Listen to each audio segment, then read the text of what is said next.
Willkommen, bienvenue, welcome once again to another live stream. I am exceptionally pleased to say that a good friend and client of mine, Karen Bashford, is in the virtual studio.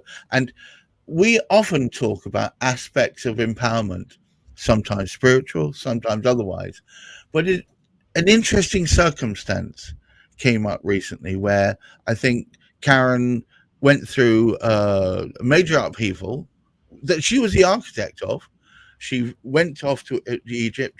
She found herself put in a position. It changed and reshaped.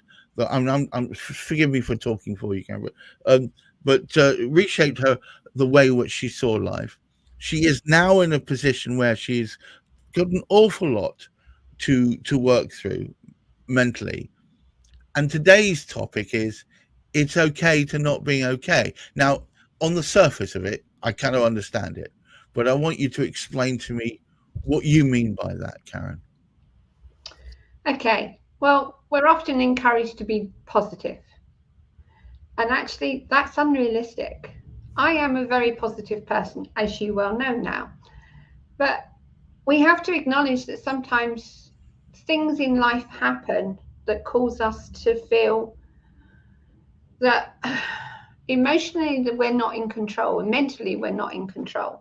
Now, I'm an advocate of not being in control, but it still hits hard when you get a situation coming up that causes you to feel uncertain of yourself, to doubt yourself, or to look at life and think, oh my God, it's running out. And that's not a situation most of us want to face. Stuff that you have no control over, which is the passage of time, requirements by other people that impinge upon you that you had no way of predicting and no way of controlling. Yes? So it's okay to not be okay? Yeah, absolutely. And I'm literally, over the weekend, I hit a situation where I was not okay. And it's allowing that space to just process why you're not okay. And yeah, it's tough. It has been tough over the weekend. And I'm the first to acknowledge that at times I just shut the door and just bawled my eyes out because that's what I needed to do. But doesn't that okay? Does that make you weak? No, not at all. In actual fact, it's a strength because you're willing to acknowledge that you're not okay. We're taught so much that don't show your emotions, don't do this, don't do that.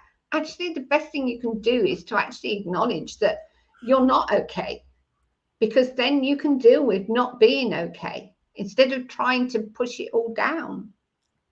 I think there's a lot of people who feel that it's just too embarrassing to share with anyone else that they're not otherwise than top of the world at all times, when underneath we all know that they are seething and falling apart. It's hard to work out. I mean, I'm an autistic man and I find it very difficult to know when I can say openly that I'm not okay. I think we all need to learn that it's okay to say I'm not okay instead of responding to an inquiry, how are you, and say, oh, I'm fine. Be realistic. How can we help each other if we're not realistic? And I'm the first to admit that I will say something. I have friends that know that if I'm not in a good space, I'm going to hibernate. But I also know that I have friends who will reach out to me and say, what's going on? And it's okay to say, actually, I'm not good. But I also know that I will speak to somebody and turn around and say to them when they say, how are you doing? Well, actually, I'm not doing very well. And it's up to them whether they want to respond to that or not. There's no need to do so if they choose not to. I'm just being honest with myself and with them. And that's what's so missing with so many in society nowadays, is they're not honest with themselves. So how can they be honest with other people? So what do you say to people who say that, well, I don't want to tell people I'm not okay because then that puts upon them, the other person, and then it makes it really embarrassing and difficult to deal with? But are you being fair to that person if you're not being honest? Some might say that you're not being fair to that person if you're not being honest, because you're keeping them in the dark. So it's entirely up to the person you speak to and tell, I'm not doing okay, whether they want to respond to it. People that hear that will either respond and ask you to talk if you choose to do so, or they cut you off. That's their choice. It's not pleasant to be on the receiving end of that cut off, but they might be having their own issues and might not be in that space to help you.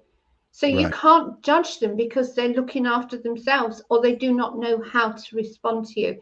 And that's where judgment needs to be dropped, because we assume, rightly or wrongly, that because somebody isn't responding in the way that we want them to, that they're wrong.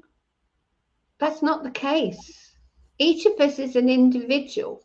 I would never expect anyone to turn around and say to me, well, Karen, you said you're not okay. How can I help you? I never expect that, because I know that sometimes I've not been in that space to be able to say to somebody, I can help you. Right. Do you want to talk? So we need to drop the judgments. We need to stop being dishonest to ourselves, because unless we acknowledge for ourselves that we're not doing well, how can we help other people? I'm the first to say that the only way you can help yourself is to help yourself. And that is literally acknowledging how you are feeling. It's very hard in this modern world where everybody is supposed to be positive and full of positive energy and vibes to recognize the fact that maybe you should stop and take account of where you are. And it's very hard to do that because there's so much pressure for you to push forward, to achieve, to get to the next level, to get to the next threshold, you know. I keep coming across people who I know, I can see they're in pain. I know they're not at their best, but they refuse to acknowledge it. That's why we need to talk more and more about it, because we can't rely on the hospitals to solve the problems. We can't rely on the governments to solve the problems. If anything, they're creating more problems. So the more we are open about speaking about not being okay, acknowledging how we're really feeling, the more chance we have of creating the changes we need to create as a society, as well as individuals for ourselves. That's the only way it's going to happen. And I advocate that totally and absolutely. If you don't talk about what's going on for yourself, how can you help yourself? How can you help others? So, if you don't mind, I'm going to refer a little bit to your trip. Because before you went on that trip, and you and I had spoken a number of times before you went on that, you were on edge and you were not the happiest bunny in the world. But once you came back, you told me that you'd been forced into a situation that you had to make a decision to do something that you felt previously you were completely unable to do, which is trust men to actually take care of a situation and deal with it. You suspended your disbelief and you suspended your fear. How can we get others to recognize that they can embrace, suspend fear, deal with apprehension, and be able to succeed in that way? Get to know yourself. Right. The only way you can deal with your own fear is to get to know yourself. And that's what I've been doing for the last 2 years now, is getting to know myself. And it started with a nervous breakdown. But I don't want anyone to be going through a nervous breakdown, because it's not a nice place to be. There's so many things you can do for yourself to get to know yourself without going through a nervous breakdown. And that is basically, look at who you are. What are you doing? What patterns do you repeat from family? What are you seeking that's not fulfilling you? Yeah, we do jobs because we have to earn money, but actually earning money can become so much easier when you're doing something you really love doing, rather than having to constantly struggle to do something that really you don't want to be doing. So I think I'm going to mention the fact that you've put together this amazing Egyptian retreat. And in fact, I'm just going to put a tick around the bottom. If you want to start a wellness journey that starts from inside here and inside there, I think a very good place to start would be visiting KarenBashford.com.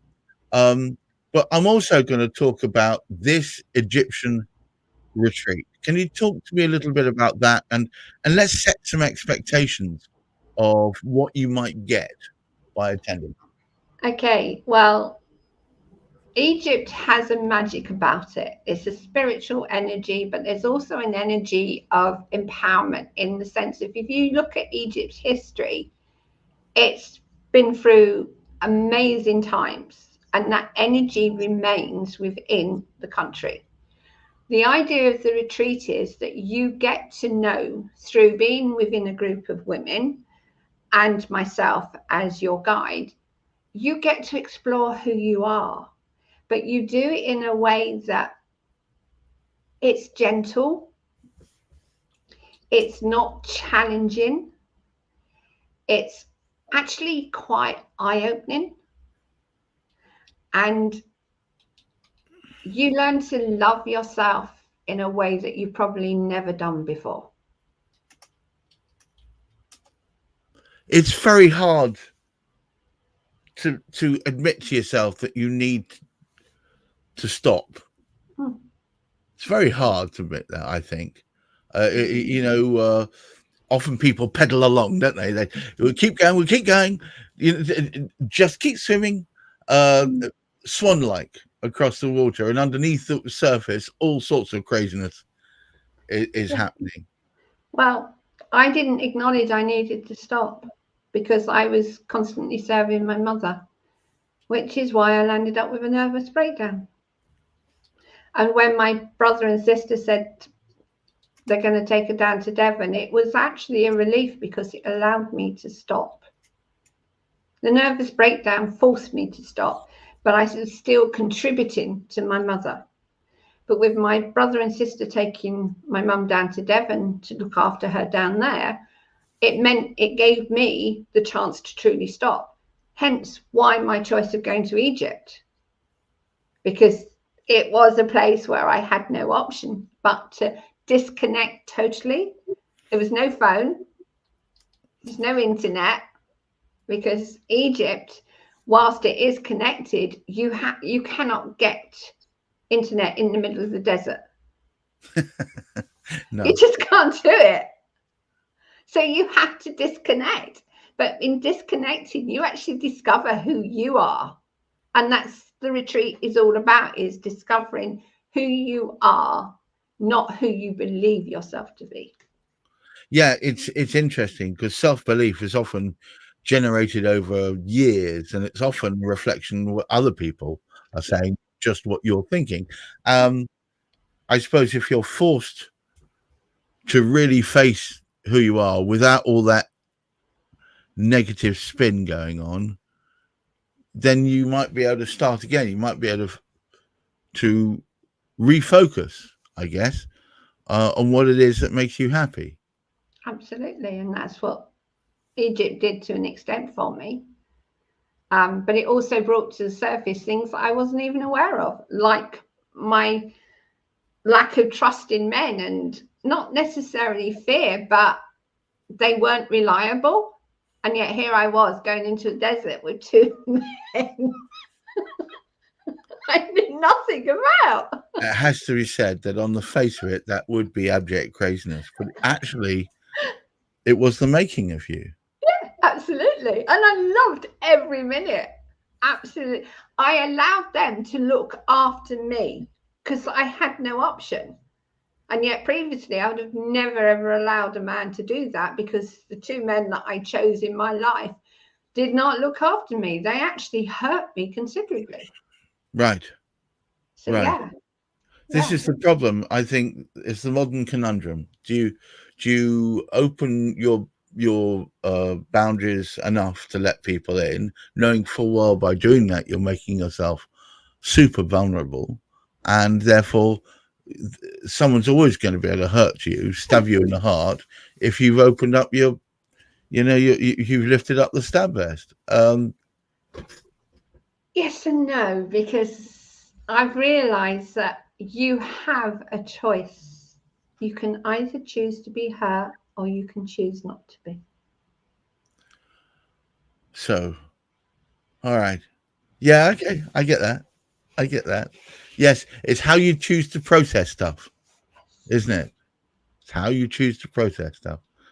Okay, and on that bombshell, I'm going to say once again, thank you to the delightful Karen Bashford. Please take note. If you go to KarenBashford.com, there is a link there so you can start the process of finding out more about the Egyptian retreat. It is the 22nd to 29th of October. The number of places are intentionally limited. Did you say 18 or something? Yeah. Yeah. Right. So, and all the energies of the people attending need to work together. Mm-hmm. So Karen is going to steward this to make sure that the right people are there, because you're going to be all stuck there in the oasis. You've got to work together. There's no option. There won't be like a 5-star hotel around the corner that you can go and just run away to. You're there. But it will be formative and magical, and I say to anyone who feels, particularly women of this age group, if you feel that you've kind of lost your way, or if you feel that you want to recenter yourself without the distractions of modern life, let Karen take you in her footsteps and find that same joy of realizing you can love yourself. Karen, thank you once again for helping me understand this more clearly. And to all of you out there, please keep your feet on the ground, but do keep reaching for the stars. And please look after that mental health. Bye-bye now. Bye.